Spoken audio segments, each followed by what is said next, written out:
Hello dear viewers, আসসালামু আলাইকুম রহমতুল্লাহি বারাকাতুহু। প্রিয় দর্শক, আমি আশিকুর রহমান এগ্লো স্টুডিও চ্যানেলের পক্ষ থেকে আপনাদের সবাইকে জানাই ঈদ মোবারক। সো বরাবরের মতো এইবারও ঈদ করতে দাদু বাড়িতে যাব। ঈদের নামাজের জন্য গোসল করে খাইতে বসছি। খাওয়া দাওয়া শেষ করেই দাদু বাড়ির উদ্দেশ্যে রওনা হব।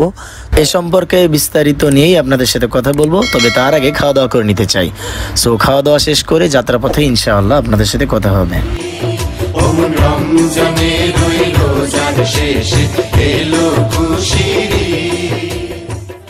সো চটপট খাওয়া দাওয়া শেষ করে আমি, আব্বু এবং আমার বড় ভাইয়া, মেজো ভাইয়া, ভাইস্তে সহ আমরা দাদু বাড়ির উদ্দেশ্যে রওনা হয়েছি।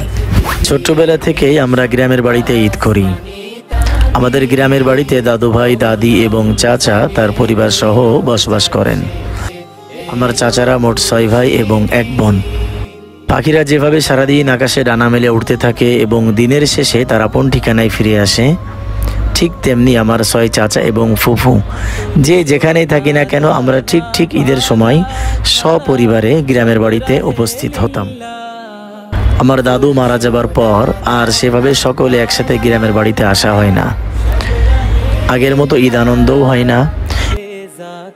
এই একটি মানুষ চলে যাওয়াতে পুরো পরিবারে কেমন যেন একটা শূন্যতা বিরাজ করছে, একটা অন্ধকারাচ্ছন্ন পরিবেশ, যা হয়তো আর কখনোই আলোকিত হবে না। তবে প্রতি ঈদে সপরিবারে না এলেও আমি, আমার ভাই অথবা আমার আব্বু, আমরা কেউ না কেউ প্রত্যেক ঈদেই দাদু বাড়িতে আসা হয়। তবে ঈদের নামাজ পড়েই তারপরে দাদু বাড়িতে আসা হয়। এরও মূলত 2টা কারণ আছে।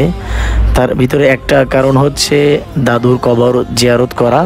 তার পাশাপাশি আম্মু সবসময়ের জন্যই ঈদের জন্য স্পেশালি দাদুর জন্য কিছু খাবার রান্না করেন। সো ওই খাবারগুলো নিয়ে দাদুবার সাথে একসাথে বসে খাবার যে একটা আনন্দ, যে একটা আত্মতৃপ্তি এবং যে একটা ভালোবাসা, এটা মূলত মিস করতে চায় না, যার কারণে আসা হয়।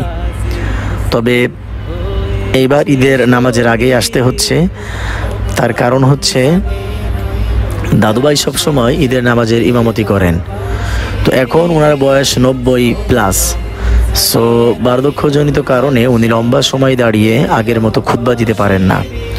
আর তাই দাদুভাই আমার ইমামতিতে ঈদের নামাজ পড়ার ইচ্ছা পোষণ করছেন। তো তার এই ইচ্ছা পোষণের জন্যই নিজ ইমামতিতে ঈদের নামাজ পড়তে দাদু বাড়িতে যাচ্ছি। সো জানি না কতটুকু ভিডিও করতে পারবো বা আপনাদেরকে সেভাবে দেখাতে পারবো কিনা, তারপরও আমি আমার সর্বোচ্চটুকু দিয়েই চেষ্টা করব ভিডিওটা করার এবং ব্লগটা মোটামুটি একটু পরিপূর্ণতা আনার। সো আশা করতেছি আপনারা ভিডিওটি এনজয় করবেন।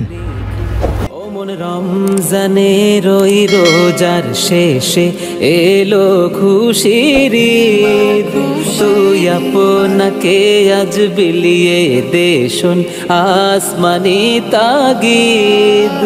ওমর রমজানের ওই রোজার শেষে এলো খুশির ঈদ, তুই আপনাকে আজ বিলিয়ে দে। প্রতিদিন 5 ওয়াক্ত নামাজ আসে, পড়লাম না। সারা বাংলাদেশে ইয়াং জেনারেশন যুবকরাই কিন্তু এখন নেতৃত্ব।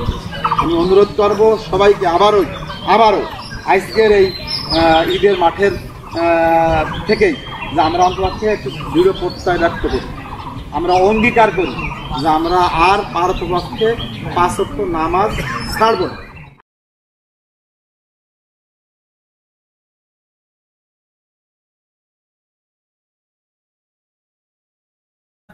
وأشهد أن محمدًا عبده ورسوله صلى الله على وعلى آله وأصحابه أجمعين.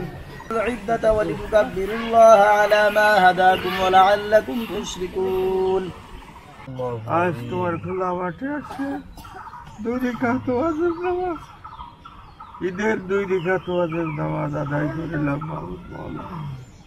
মেহরবানি করে আমাদের নামাজকে কবুল করে, আমাদের রোজাকে কবুল করে, আমাদের ইফতারিকে কবুল করে, আযাবুল কবর, আযাবুল হাসর, আযাবুল মিজান, আযাবুল ফুসরা, আযাবুল কিয়ামত। রমজানের ওই রোজার শেষে এলো খুশির ঈদ, ওমর রমজানের ওই রোজার শেষে এলো খুশির ঈদ, এলো খুশির ঈদ।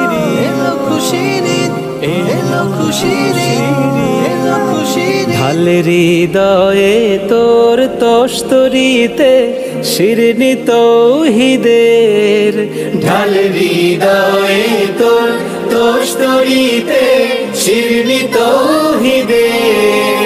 তোর দাওয়াত কবুল করবেন হযরত হয়ে মনে উম্মীদ। ওমন রমজানের ওই রোজার শেষে এলো খুশির ঈদ। ওমন রমজানের ওই রোজার শেষে এলো খুশির ঈদ। আল্লাহ আমাদের আল্লাহুম্মা তাকাব্বাল মিন্না ইন্নাকা আনতাস সামিউল আলিম ওয়া তুব আলাইনা ইন্নাকা আনতাত তাওয়াবুর রহিম। আল্লাহুম্মা ইগফিরলি ওয়া লিওয়ালিদাইয়া ওয়াল মুমিনিনা ইয়া